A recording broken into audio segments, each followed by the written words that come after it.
One man was seconds away from stealing the win. Then his own teammate drove right through him. That is not a metaphor. That literally happened at Pocono. And when the dust settled, Justin Allgaier walked away with his 5th win of the season, and nobody can deny he earned it. Here's what went down. Justin Allgaier driving the number point. 7 JR Motorsports Chevrolet took the checkered flag Saturday at Pocono Raceway in the Miller Tech Battery 250, the NASCAR O'Reilly Auto Parts Series race that nobody will stop talking about. Brent came home second in the number 19 Joe Gibbs Racing Toyota. William Byron crossed third, Sam Mayer finished fourth, and Sheldon Creed rounded out the top 5. 11 cars did not make it to the finish. 10 cautions flew throughout the day. This was not a clean race, it was a survival test. And Allgaier survived better than everyone. Let's be real, this race had drama baked into it from the jump. The final 50 laps turned into a straight-up duel between Allgaier and Sam Mayer. Back and forth, lead changes, the kind of racing that makes Pocono must-watch television. Mayer had momentum, he had pace. At certain points in that late race battle, he looked like the stronger car. Then came the final restart, and everything flipped. Sheldon Creed, Mayer's own Haas Factory Team teammate, went 3 wide in the restart zone.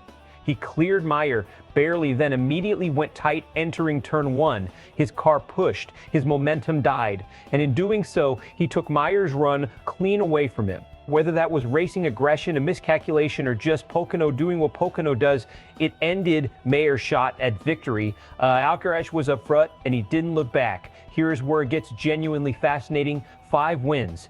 That is what Justin Allgaier now has on the season. 5 in the NASCAR O'Reilly Series. That is a championship pace that makes everyone else uncomfortable. He did not just win this race, he extended his points lead. He is building a cushion, and that matters enormously as the second half of the season gets underway. Now, the Creed-Mayer moment, let's talk about it. These two drive for the same organization, Haas Factory Team, the number 88, 41, and the number 00.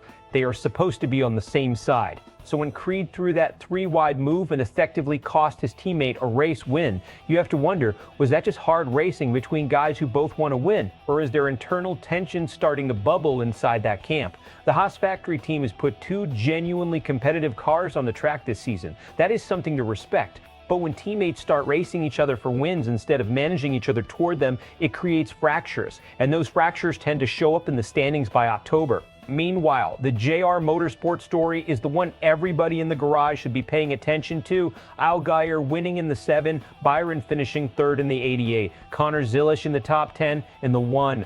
Carson Kvapil scoring points in the 9. That is 4 JR cars making noise, and Allgaier is the one carrying the flag right now like it is his personal mission. At 37 years old, Allgaier is running out of seasons to claim a championship at this level. He knows it. His team knows it. And that sense of urgency is showing up every single weekend. Brent at second deserves mention too.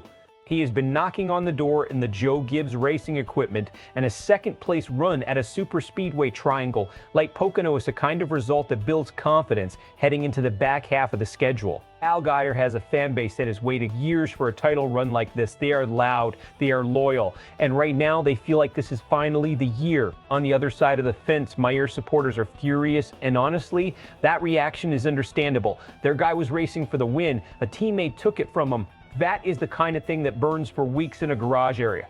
Analysts have to be watching that Creed-Mayer dynamic closely now. This is not the first time late race chaos between teammates has defined a season, and it rarely ends cleanly when it starts to happen.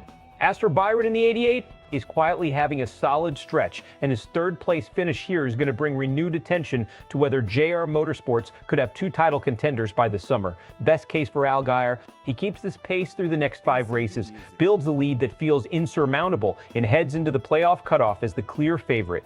Championship conversations in the NASCAR O'Reilly Series go through him, period. JR Motorsports claims a title, Allgaier gets his ring, and the retirement debates go quiet because you do not walk away from a program when you are at your peak. Worst case, the points lead stays close enough that a single bad race mechanical failure, a wreck not of his making, one of those 10 caution chaos events like Pocono, puts him in trouble. Meanwhile, the Haas Factory Team either resolves its internal dynamic and refocuses Creed and Mayer into a genuine team strategy, or the tension between them becomes a distraction. And if Mayer gets hot during a stretch, where Allgaier hits a rough patch, this points battle becomes a legitimate war by September. Justin Allgaier is putting together one of the most complete seasons we have seen in this series in years. But that Creed-Mayer moment at Pocono, that is the kind of thing that does not stay in the rearview mirror. Teammates have long memories, especially when a race win slips through their hands because someone on their own team closed the door. So here's what I want to know from you. Was Sheldon Creed just racing hard, or did he cost his teammate a win? Drop your take in the comments. And if this kind of deep dive NASCAR coverage is what you want every week, make sure you are subscribed to SportsWire USA, because we are not slowing down.